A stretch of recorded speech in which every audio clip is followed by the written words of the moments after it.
Olá, o Jornal Panorama começa agora e traz os destaques do Parlamento Capixaba. Deputados aprovam tramitação mais rápida para pacote de projetos do governo do estado. Entre os temas está o plano de carreira para servidores do INCRA, Instituto Nacional de Reforma Agrária, e do IDAF, o Instituto de Defesa Agropecuária e Florestal. Confira com a repórter Verônica Salazar. Com a aprovação da urgência, 4 projetos do governo do estado devem constar da ordem do dia desta quarta-feira. 2 matérias autorizam o Poder Executivo a doar ao Instituto Nacional de Colonização e Reforma Agrária, o INCRA, áreas devolutas nos municípios de Brejetuba e Afonso Cláudio. Juntas, somam quase 2 milhões de metros quadrados. As terras serão destinadas ao assentamento de trabalhadores rurais das regiões. Entre os demais projetos que já estão tramitando em regime de urgência, consta o que adequa aos planos de carreiras dos servidores do IDAF e também do INCAPER, de forma a dar igualdade de tratamento com os demais servidores do Poder Executivo. E também o projeto que promove alterações na lei que institui o plano de cargos e carreiras dos servidores efetivos do IEMA. E nesta terça, o plenário aprovou ainda o projeto que acrescenta multa ao texto da lei que obriga prédios de órgãos estaduais e também locais de acesso público a se adaptarem às exigências da Associação Brasileira de Normas Técnicas, a ABNT, que, entre outros itens, define a construção de rampas para acesso de pessoas com deficiência. A multa para quem descumprir a medida será de 2.000 valores de referência do Tesouro Estadual, aproximadamente R$4.000. Aprimoramos uma lei que era antes inócua, porque não previa punição, e agora quem descumprir a mesma será punido, pagando aí em valores do Tesouro Estadual uma multa, e se caso não efetuarem o pagamento ou reincidência de não cumprimento, eles terão o valor da multa em dobro. Deputados estaduais participam da formatura do PROERD, o Programa Educacional de Resistência às Drogas e à Violência, desenvolvido pela Polícia Militar. Desta vez, 750 alunos concluíram o curso. São estudantes da 4ª série do ensino fundamental de 12 escolas públicas e particulares de Vitória. Em 10 anos, o PROERD já formou mais de 140 mil crianças e adolescentes. Durante o evento, o governador Renato Casagrande afirmou que vai expandir o programa. A iniciativa conta com o apoio da Assembleia Legislativa. O uso do celular durante as aulas nas escolas estaduais já é proibido. Agora, proposta que tramita na casa quer impedir a utilização de todos os tipos de aparelhos eletrônicos. A juventude, principalmente, está na era da tecnologia. Não só o celular, mas outros aparelhos de grande tecnologia. E é claro que temos que se apropriar disso. Mas durante uma aula, por exemplo, hoje, se tem um celular ou para passar uma mensagem, ou receber, ou mesmo tocar, você tira a concentração e compromete o aprendizagem. Aliás, compromete toda a sala de aula. Um celular que toca em determinados locais já chama atenção, imagina, dentro de uma sala de aula que precisa de concentração e está centrado na atividade escolar. Por isso que a bancada propôs esse projeto para regulamentar o uso dessa importante tecnologia nas salas de aula. Ainda sobre o tema educação, Comissão do Parlamento Capixaba conhece propostas desenvolvidas na Universidade Federal do Espírito Santo. Professores do Departamento de Línguas e Letras da Universidade Federal do Espírito Santo estiveram na sessão desta terça-feira da Comissão de Educação da Assembleia Legislativa para apresentar projetos de extensão desenvolvidos pelo departamento. O destaque foi para os projetos Reler e Releitores, que têm foco na leitura e na escrita, respectivamente. A visita teve o objetivo de divulgar os trabalhos e compartilhar o conhecimento. É importante para que essas informações sejam amplamente divulgadas, e nós sabemos que a casa possibilita esse viés de avaliação e de análise, de socialização das informações, e também para sensibilizar a casa para o fortalecimento desse tipo de projeto que atende à universidade, mas em especial atende à comunidade externa e atende basicamente a escola fundamental e média. Para o deputado da Vitória, presidente da Comissão de Educação, é mais uma oportunidade de conhecer projetos que enriquecem a educação capixaba, contribuindo para o trabalho da comissão. Nós precisamos cada vez mais trabalharmos a educação, não somente com unidades de ensino, com profissionais nos seus ritos normais, mas buscando alternativas para aprimorar a leitura, porque acredito que são oportunidades de também fazer com que os nossos capixabas possam ter cada vez mais incentivo a buscar conhecimento.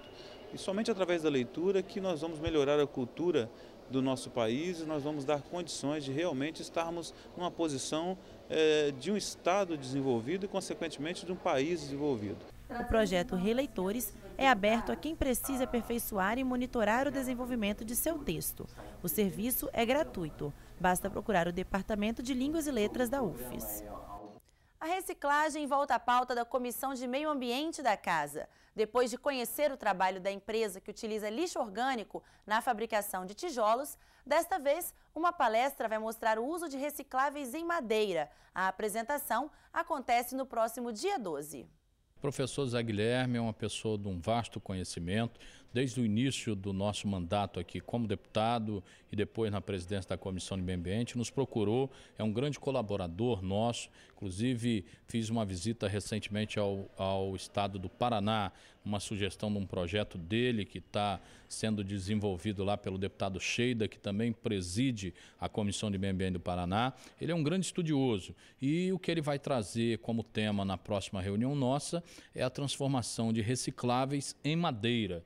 Nós recebemos recentemente aqui uma professora, uma representante de uma empresa, falando sobre a transformação de reciclável em tijolos, e o professor Zé Guilherme vai trazer essa demonstração aqui técnica de como transformar recicláveis em madeira.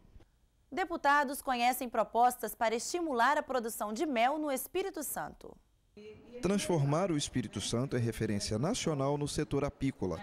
Esta é a missão do Programa de Apicultura do SEBRAE, que fez uma apresentação para a Comissão de Agricultura da Assembleia. O mel capixaba já é reconhecido como um dos melhores do Brasil.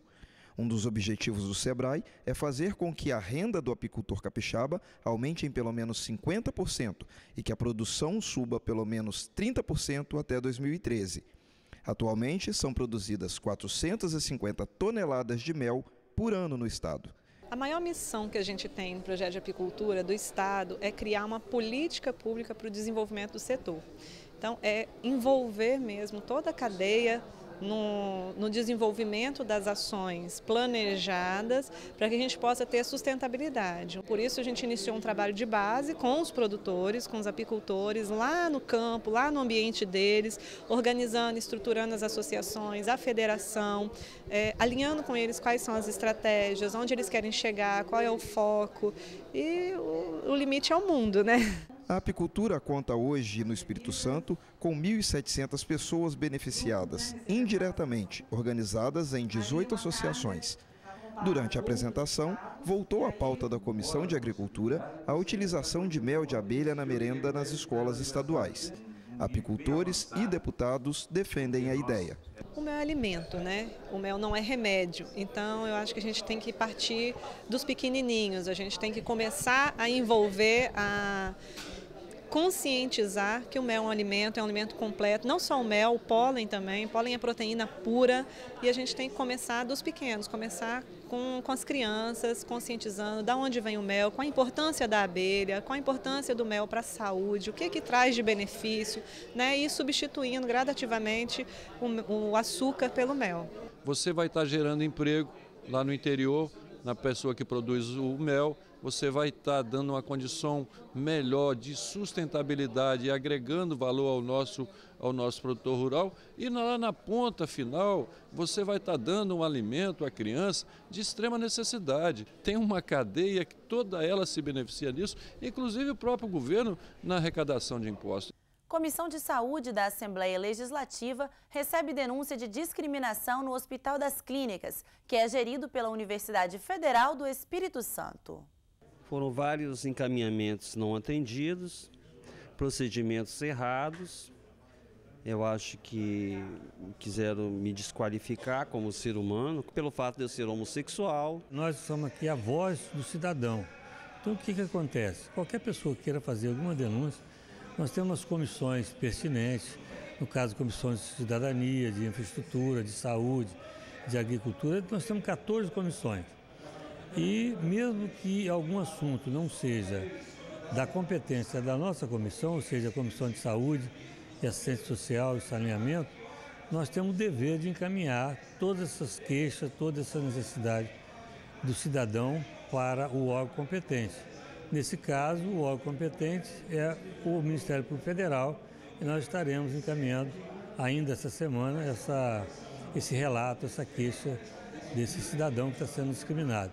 E também ao Hospital das Clínicas, ao Hospital Universitário, estaremos mandando uma cópia dessa queixa para que eles possam tomar providência. Projeto aprovado na Comissão de Justiça quer a criação da ficha limpa no serviço público. A ideia é impedir que pessoas condenadas pela Justiça sejam nomeadas em cargos públicos.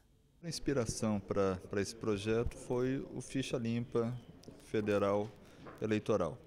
Nós pegamos o rol de crimes e fizemos a proposta de emenda constitucional para que sirva como mais um instrumento de transparência e moralidade para a administração pública estadual em todos os níveis, o estadual e o municipal, e em todos os poderes. Fica vedado o acesso ao serviço público efetivo ou comissionado daqueles que tiverem sentenças transitadas em julgado em primeiro grau ou